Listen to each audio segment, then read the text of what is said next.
still a little bit with some lingering sweetness, but it's going to dry out a little back in tongue. Semi-sweet mead is going to be some balance of the both, and sweet mead is going to finish really honey character, almost like you actually kind of just need some honey.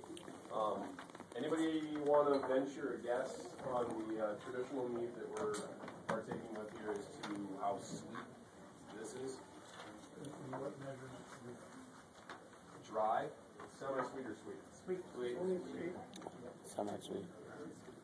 Sweet? Semi. Sweet. Couple votes for semi-sweet? Semi. Susan, you want to be the arbitrator? They should bring it to you. We'll, a couple votes for semi-sweet. We'll have Susan be the arbitrator of what's right here as the mead making pro. So, before we get too much further, we'll talk a little bit about how you make mead. I want to put out a qualifier. What you're trying are essentially the first 3 meads I've ever made.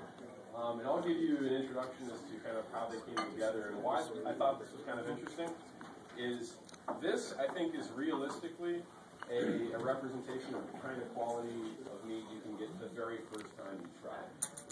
So if you think this is pretty good, pretty interesting, or one of these things is moving in the right direction, realistically, you can get to, from knowing nothing about mead with basically this sheet of paper, pretty much to something of this quality, and it's pretty fascinating. So what's in mead? Honey. Honey is the primary differentiating factor in mead. Where you get your honey, what kind of honey it is, that is going to make or break basically 95% of the character of your mead. There are different kinds of honey that each have their own different aroma, their flavor, their color, their acidity. So you can have this mead is pretty, clear, pretty golden colored, and with a different kind of honey, you can have a relatively amber colored beverage, which would be again just honey and water. The honey varieties themselves are named for the kind of plant that the bees were using as a food source at the time in which the honey was made. So if you find a honey called basswood, that means that the beehive was actually put in proximity to nothing but basswood, and that's what the bees were eating. If you find something called orange blossoms are really all they had access to as a food source. Clover, likewise, wildflower is a catch-all for things in which the bees' food source was varied or indeterminate. Where they're in a meadow and there's a whole bunch of stuff around and they were just eating whenever they felt like it. The most popular honeys, at least that I see for making just a traditional mead where you've just got honey and water, are orange blossom and tupelo. A little bit more expensive. You can get them from the likes of Northern Brewery. You can get them from the likes of Midwest. You can go on honeylocator.com and you can get them. Tupelo is actually from the Tupelo tree in the southeastern part of the country. And Tupelo honey is really fabulous, kind of expensive to get here, and very exclusive to kind of the southern Georgia, northern Florida part of the country. But it's absolutely excellent. Orange blossom is pretty easy to get up here, and you can make fantastic mead out of orange blossom honey.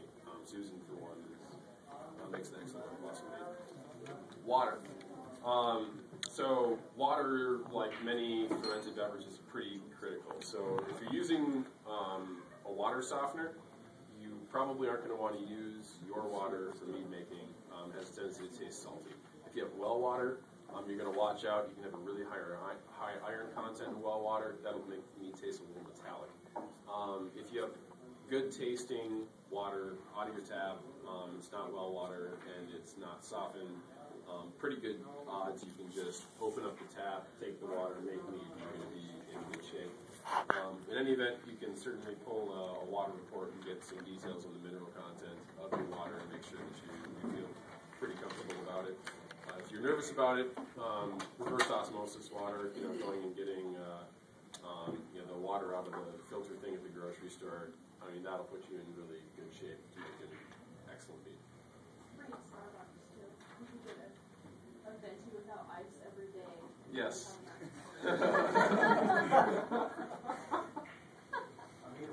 That would do it. Where do you get your honey? Mexican restaurant?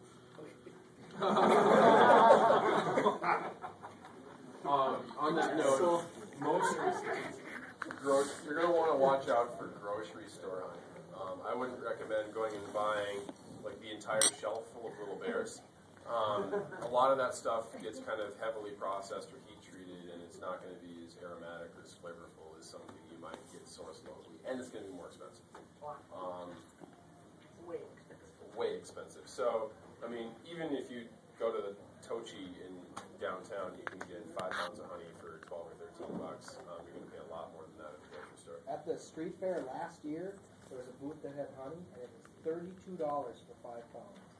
Yeah, the street fair. It was like, I was shocked. You go down to the farmer's market, it's awful. So yeah, don't think because you're buying it on the corner, it's going to be cheap.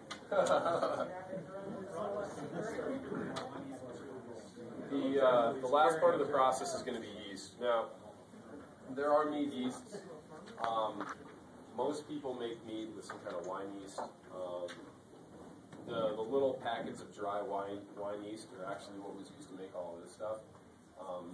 It's 75 cents a packet. It's got the alcohol tolerance you need for this kind of thing. It's cheap, stores well, you can get the job done, and really